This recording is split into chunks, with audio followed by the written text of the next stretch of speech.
is so wonderful to be here. This is like a high school reunion for me coming here. I mean, I know so many of you. We know each other, or we know each other through a contact here. This is like the 6 Degrees of Front conference or something like that for me. And so to see all of you here is just heartwarming. This is, though I don't live here now, this is where my career began almost 20 years ago. And so Utah will always have a special place in my heart because of that. Can everybody work with me for just a moment? Can everybody stand up? I promise I won't make you speak to your neighbor. This is an individual exercise, very quick. All right, if you've been working in this industry, however you define this industry, for less than a year, sit down. If you've been working in the industry for less than 5 years, sit down. Wow. If you've been working for less than 10, sit down. All right, now here's the real kicker. If you've been working in the industry less than 20 years, sit down. In other words, stay standing if you've been working for 20. Wow, let's give them a round of applause. That's amazing. Go ahead and sit down. Those are the people that you need to talk to, not me and the other speakers. You need to go seek out those people and talk to them about their experience working in this space for 20 years. Congratulations, by the way, on getting Facebook's new data center that was announced in Eagle Mountain. That's pretty exciting. All right, so 2 weeks ago, I hosted this parade, the San Carlos Hometown Days Parade. And when I say hosted, I mean I was the parade chair for the entire event. Don't ask me how that came about. That's another story. I guess I didn't have enough going on outside of work. This was an unpaid volunteer role. And it took 5 months of planning to run one event that lasted not even 90 minutes. 5 months of planning to make this happen. But it was totally worth it to see the smiles on people's faces the day of the parade, those that marched in the parade and those that watched the parade. We had everything in the parade. We had horses, we had classic cars, we had marching bands, we had SWAT vehicles, we had state senators, and somehow it all came together magically. I think because of these individuals. This was our parade committee, and the parade was a success because of those individuals. So along the way, while working on chairing this massive parade, I was also dogfooding the very product that I help build every day, Facebook events. This, for me, is what my view of the parade event looked like. It's a little bit different than what the public sees. As you can see, I have access to insights that help me understand how the parade is performing. This is a newer feature, by the way. These expanded insights that we launched, it's still rolling out. We at Facebook will tend to roll things out in small doses, small batches. So it rolls out to 10%. We gauge how it performs, and then we roll it out to 20% as we tweak it along the way. And so if, for example, you're hosting a Facebook event and you don't quite yet have access to something that looks like this, you'll be able to see that at some point, because right now it's only a portion of the public that has access to this. One of the great things about this process, though, was being able to see firsthand how our product performs in real life. At Facebook, dogfooding is ingrained in our DNA. You probably do this too. Dogfooding being basically just using the products that we build in real life settings, in addition to all the data and research that we have access to. And so while I was hosting this parade, I was dogfooding the very product that I help to build, and learned a lot about what's working really well and some of the things that need improvement. Some of the things that worked really well is to be able to see the activity that happened leading up to the event. Attendees that expressed interest in the event and would RSVP. And they would engage with me as the host and ask questions on the discussion wall. They would invite other friends. They would tag friends in comments. And I, as the host, used all of these as signals, input signals, into how we were doing promoting the parade and getting people interested in attending the parade. Every month, Facebook events is used by 700 million people around the world. Imagine designing and building product for an audience like that. It still terrifies me to think that we're building a product that is used by 700 million people every single month. I love our mission. Our mission for Facebook events is very simple: help people spend time together in the real world.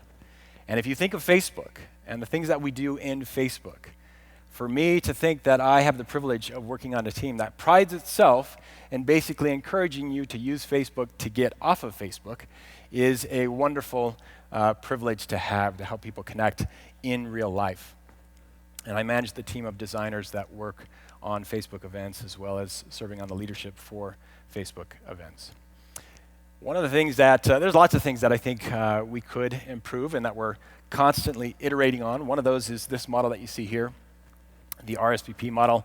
115 people going was not nearly anywhere close to indicative of how many people actually went to the parade. So we've got some work to close the gap between the number of people, at least on Facebook, that mark themselves as going, and the number of people that actually show up in real life that are using Facebook. This is some of the amazing team that I get to work with. And whether it's a professional product team like this, whether it is an unpaid committee of volunteers that look something like this, it's all the same. We're all trying to seek alignment among the teams that we work with. By the way, I do have a couple roles open on my team. If you're interested in working at Facebook, please come speak to me after the event or message me. I'd like to speak today about 3 inputs to alignment, and they are these. 1, unity over uniformity. Did I fast forward the slide there? All right, there we go. Unity over uniformity, chemistry over culture, and people over process. And when you look at those things collectively, we begin to emphasize the inputs as being just as important as the outputs. And the 3 things that I'm speaking to you today really focus on human interaction being as important, and maybe in some cases more important, than operational efficiency, and in some cases the output of our work as well. At this stage of my career, I get to manage through people. I get to manage design and do design through people. And so for me, making sure that relationships, that all of the things that we'll talk about today are where they need to be is critical to be able to produce the work that I think we need to ship and produce, and that we want to ship and produce as teams.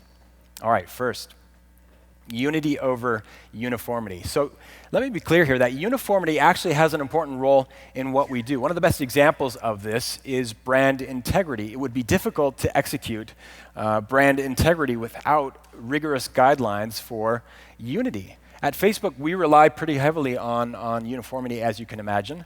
Or I said unity. All right, I'm going to mix up my words here. Uniformity, as at Facebook, we focus pretty heavily on uniformity.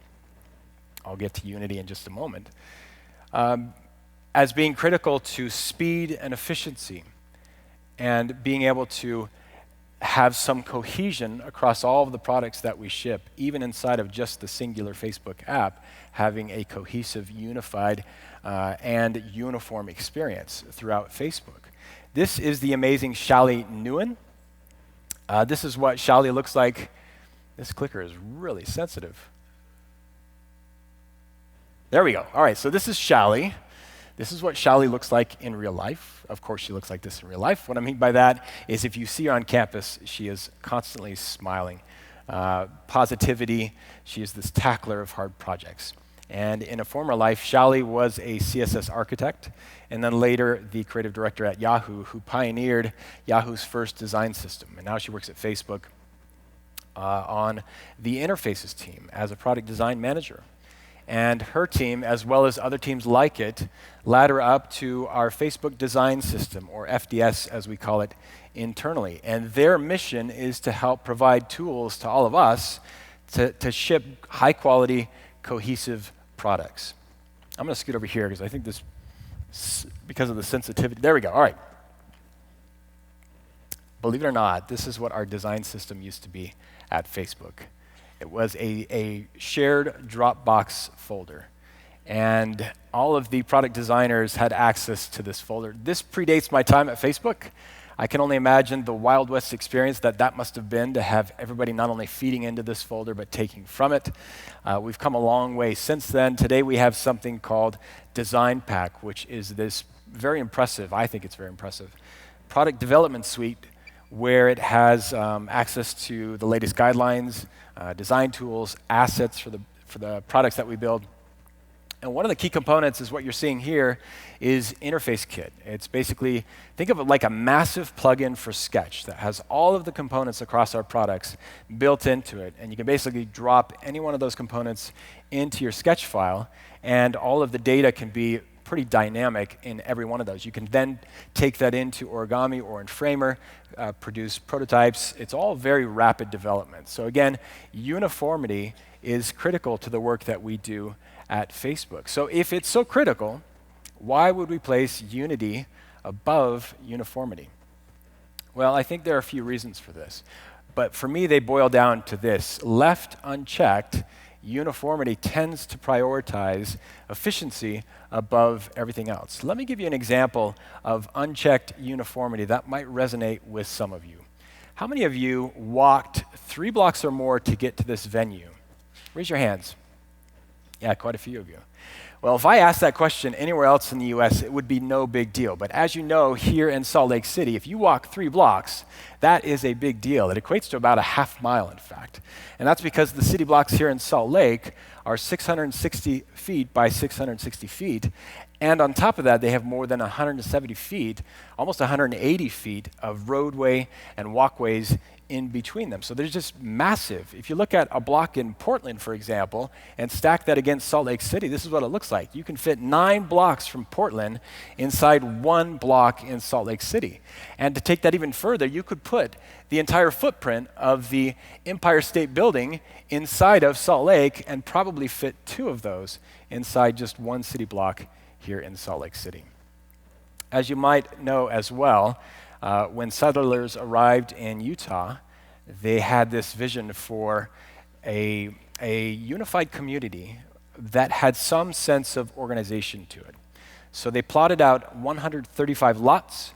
Each of those lots had 10 acres, and the idea was to give each owner of that space room for a home, for agriculture, and to use that however they chose. But they didn't necessarily have streets that were like they are today. That would come a little bit later over time, and they would be paved the way that we see them today way down the road. But the original vision was to have some blend of variety and organization. Well, as you know, over time, that grid became more and more prescriptive. Unity and community led to uniformity and conformity. Let me read you something that the architect Andres Duanes said, actually I'll read it from here, about the disconnect between the original vision for the city and today's landscape. He said this, he said, Salt Lake City's massive streets were never supposed to be completely paved from edge to edge. Instead, they were supposed to be wider or narrower, depending on the needs of the surrounding homes and businesses. The streets were paved just where the wheels of vehicles traveled, and the rest of the street was left unpaved as green space. So today, Salt Lake City is considered by some to be hostile to residents and pedestrians because you have these streets that are paved edge to edge, blocks that are filled with concrete structures, and so forth. There is a revival happening that you probably know more about than I do here in the city to bring back that original vision, or at least parts of it. And one of the best examples of this is actually right behind this theater. If you've not gone around behind the theater to Regent Street, you need to do that because this is part of that effort to bring back some of the variety that they foresaw when they established the plot grid for Salt Lake City. And so you have a street out back that cuts right through a city block. The walkways on that street are almost as wide as the street itself, and then you've got some shops that are lining that walkway. There are other efforts underway to take that idea even further. These are some entries from an architectural design contest where they tried to reimagine what could we do with those blocks. I love that third one, by the way. Why not take buildings and landscaping to spell out words? I think it says this block is too large. And then this block is fine, the smaller one there in the middle. So how do we distinguish between unity and uniformity in our work? I'd like to give you a couple examples.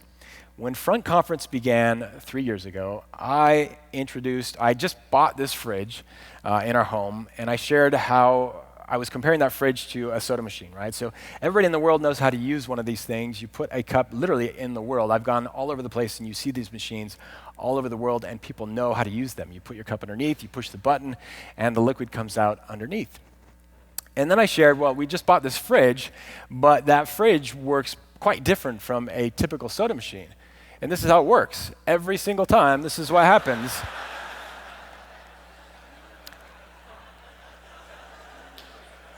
I'm not exaggerating. Every single time someone uses this fridge for the first time, this is exactly what happens. Well, what's happening here? This is where I think, for me, a question comes into play. And that is the variance defensible between, if you compare the soda machine and the fridge, we could look at two facets of design. Let's play on this example for a few more moments. Let's take the soda machine, the fridge, and say if we looked at the visual design of the fridge and compared to the soda machine, and the functional design, so those two facets. With the first, is the visual design, the variance in the visual design defensible? I think we could come up with a pretty rational argument for why those two vary. You probably don't want something that looks pretty industrial like a soda machine inside your house. We could make an argument about the aesthetics of stainless steel, of chrome, and so forth. If, however, we looked at the functional difference and we asked, is the variance defensible? I'm not sure that we could craft an argument that would be defensible. User testing in the Moll household indicates that this is probably a broken interaction, and it doesn't make sense why it differs from a soda machine. This venue, these sets of stairs, I think it's on both sides, but about halfway up the stairs right there is one stair that is taller than the others. I tripped twice on that stair yesterday and watched other people trip. You know the cadence of when you're walking upstairs and your foot kind of knows how high to rise, and when you hit that step, it's a little bit taller, and I kept hitting that step, and I kept tripping over that step. We could ask the question, is the variance of that single step defensible? And maybe there's some underlying structure that led into that, but when we look at this question, it helps us start to piece apart the differences between unity and uniformity. We actually want to strive for variance where possible, but where it has a defensible rationale. Because if we are just making things different for the sake of being different, what happens is you start shipping the org chart, as we like to say.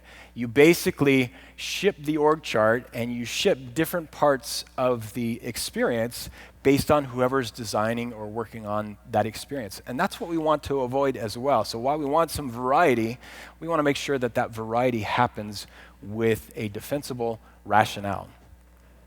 And once you understand, and you can make that argument for the variance being defensible, then you start to understand unity and the role that it plays versus just uniformity. So that's the distinction for me. Whereas uniformity is kind of the cease and desist order, unity is about a conversation and asking questions like, is the variance defensible? Why did it vary? Should we allow for variances like that in our design systems, in our staffing policies, in our performance evaluations, and how can we accommodate those variances when they have defensible rationales? So going back to Shally, I love the way that Shally describes herself and her team. She says, we are facilitators. We're not police. We love to facilitate work amongst teams and also facilitate the variances that we've been talking about. Let me give you one example of a variance from work on my team. We do design sprints, probably just like a lot of you, to generate new thinking, to unblock projects. These are, again, some of the members of my team. We're fortunate to have, is Autumn here that works with us? Where's Autumn? Hey, Autumn. Yeah. Autumn does work. She works with Underbelly as a contractor and works with us and does some outstanding work. She is one of those valued team members that joins us for team meetings every week and comes out to the office, and she's been absolutely wonderful to work with. One of the products that we have in events is the Facebook local app. It used to be the Facebook events app. Now it is the Facebook local app. And the idea with this app is to give you a standalone app for focusing on things to do, events, finding restaurants, and things like that. The designer of the app, Patrick Keenan, has leveraged Interface Kit, that component library that I showed you earlier, throughout his work on this project. And so you'll see some similarities. You'll see some of those components inside the app that transfer over from the big blue app, as we call it, the Facebook app that all of us use. But you'll also notice some dissimilarities, some things that vary a little bit, the headlines that you don't really see elsewhere in Facebook. And then if you start to dig in even further, if you were to change your city to, let's say, a larger city like San Francisco, you would start to see some of the city guides that we've custom built for larger cities. And all of that, like this weekend hit list. This is very different from what you see elsewhere in Facebook. And Patrick was able to craft a rationale around why this varied. Part of that was simply that this didn't exist anywhere else, and so we had to come up with a new visual language for doing something like a city guide inside of this standalone app. But he also used it as an opportunity to ask the question, could this and should this vary from what people see elsewhere? And I think his work and others who are pushing the boundaries a little bit on things that might vary from what you see elsewhere in the Facebook app are helping to influence our greater design system. Going back to Shally, they're great at looking at what's happening and trying to take those adaptations and build them in so that we can work towards a cohesive, unified, and uniform output amongst our work. So, unity over uniformity. All right, chemistry over culture. Just like uniformity has an important role in what we do, culture has a very important role in what we do as well. Culture goes way beyond the workplace. It's existed for millennia, well before we had workplaces. And if you look at societies, positive societal culture has fostered movements of social good, has sustained communities for many, many years, has enabled change to allow the rise of democracies and the overthrow of tyrannies. And so there are many good things that come with culture.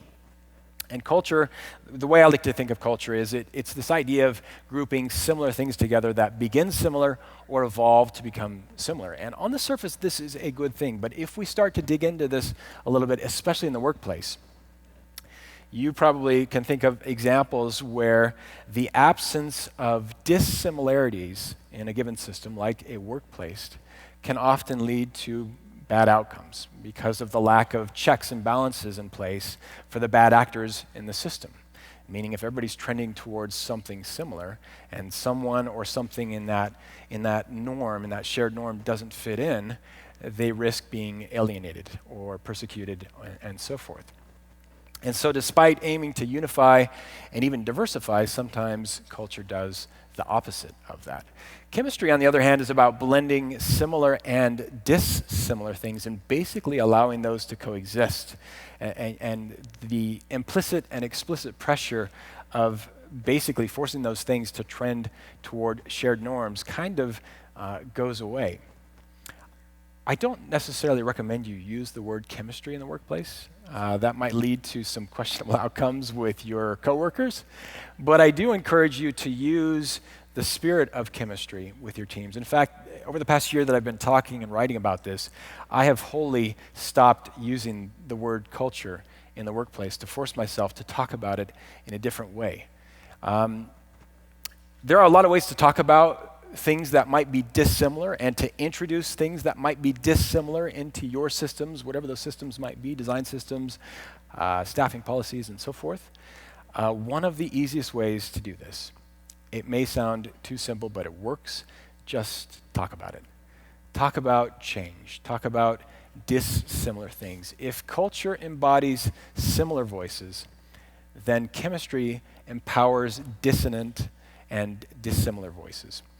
I know it sounds way too easy, but it works. Let me give you just a couple examples of this. So back in the early 2000s, I led a design team down in Orem here in Utah at a small .com agency called IDI. Ken, are you in here, Ken? Where's Ken? Somewhere in here. Ken and I worked together years ago at this agency. I told you it was like a high school reunion coming here. And at that agency, I was also doing some design. Believe it or not, way back in 2003, before LaCroix was all the rage with the cool kids, I designed their all-flash website to promote the rebrand of LaCroix. This was way before it kind of caught on in popularity. And yes, we have LaCroix stocked in all of the micro kitchens at Facebook. But I've probably consumed maybe less than a half dozen LaCroix over the course of the last 15 years since I've designed that flashlight. I drink a lot of sparkling water, but for some reason not LaCroix. And at the time, our culture was heavily built around Flash and around table-based code. And it was built heavily around, it was kind of like a development-driven culture where the developers would build the thing and then design was asked to come in and skin it. I hope none of you are still working like this today. I apologize if you are, but that's how we worked back then. That was just the culture of business back then. Well, along comes Blake Scarborough. He was also on my team. He's pictured here at left with his family. We had a team huddle every Friday at 10 a.m., and I invited one team member each Friday to share something that was outside the boundaries of what we did typically for work, but was something creative to help us think beyond our current scope of work. And I remember Blake was invited one Friday to present and basically got up and said this. He said, so I went to this design conference recently, and they're talking about this futuristic thing called CSS. Now, keep in mind, this was 2002-ish. And he's like, it only works like in hardly like 0 browsers, but I think we should try it out. I think we should test it out. And my mind was just blown. I mean, if you were in that period when we transitioned from table-based to CSS, it was absolutely radical. I mean, it just fundamentally changed the way that we did things, and it was a very painful transition too.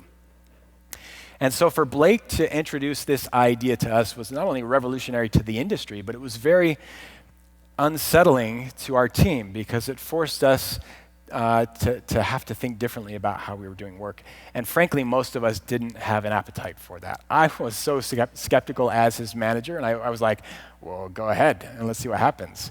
And over the next few weeks and the next few months, Blake talked about CSS relentlessly. And he started testing it in the projects that he was working on. And then he talked about it some more. And within about a year, we were developing almost all of our work entirely in CSS, around 2003, well before the rest of the industry caught on to this thing called CSS. I have a lot to thank Blake for today for my career, including writing a book on CSS, because of him being courageous enough to stand up and say, I think we need to do this, and to not back down until he saw that change happen. Movements in our industry and in society for that matter, happen merely because one person, one voice begins talking about the problem. You can be that voice. Trust me, all it takes sometimes is to just talk about it. There are many other examples. I don't have time to share them with you, but there are lots of other examples I could share. So to conclude, third point, people over process, 6 quick tips for putting people above process, for being experts at relationship building. All of us in this room should aim to be experts at relationship building and continuously be working on that. Number 1, listen to align. Listening is the great enabler of alignment. It fosters understanding the problem, answering the right question, giving proper feedback, and so much more. Number 2, don't be a jerk to work with.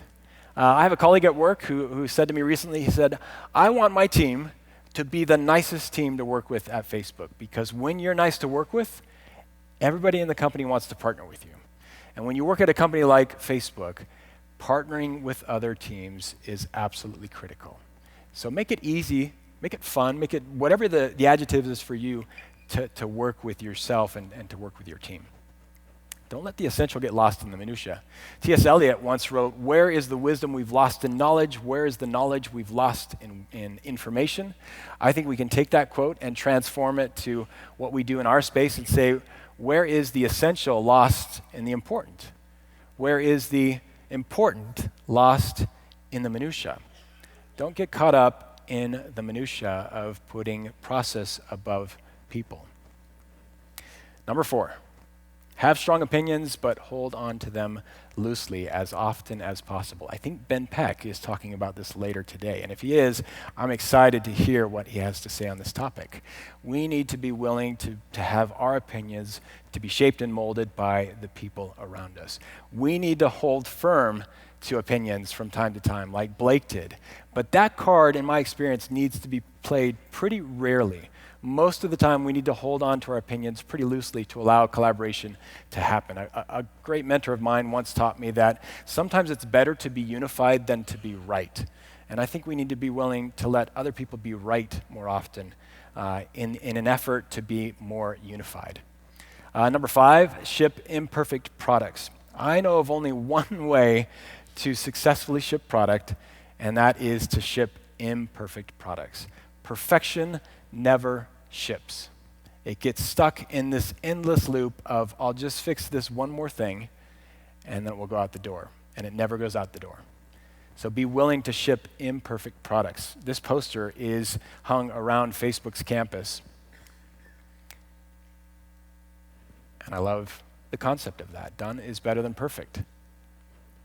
Number 6, empower all the voices in the room to contribute. If you are running a meeting, may I encourage you to make sure that everyone in the room has a chance to speak whenever possible. Now, I get that it's not always possible because of time constraints and number of people in the room, but most of the time it is. And one of the best tools that you have access to as someone running a meeting is to make sure that people have a chance to speak up. And so as you're running that meeting, pay attention to the people in the room that haven't spoken up. There are always people that, for whatever reason, there's the person that dominates the conversation. They don't have the courage to interrupt. You can do an incredible amount of good by saying, hey, Susan, I know you've got a lot of thoughts about this. What do you think? And time again, I have had incredible insights come out of meetings when I've, on the spot, asked people to contribute. In closing, there are 2 things that, in my experience, retain great team members better than anything else, and they are this. Number 1, team members believe in the mission of the product of the team, and when that mission goes off course, they feel empowered to course correct. And number 2, team members are operating at their full potential, and they're recognized and compensated for doing so. The things that we've talked about today go a long way to helping your team members feel that they're operating at their full potential, that they are empowered to course correct, and so much more. So in summary, when we align, we put unity over uniformity, chemistry over culture, people over process, and collectively all these outputs put human interaction at an equal and sometimes greater to or greater than the output, the operational efficiency of our work. And when all of this magic happens, when we align, the result is meaningful, it's purposeful, and it's incredibly beautiful. Thank you so much.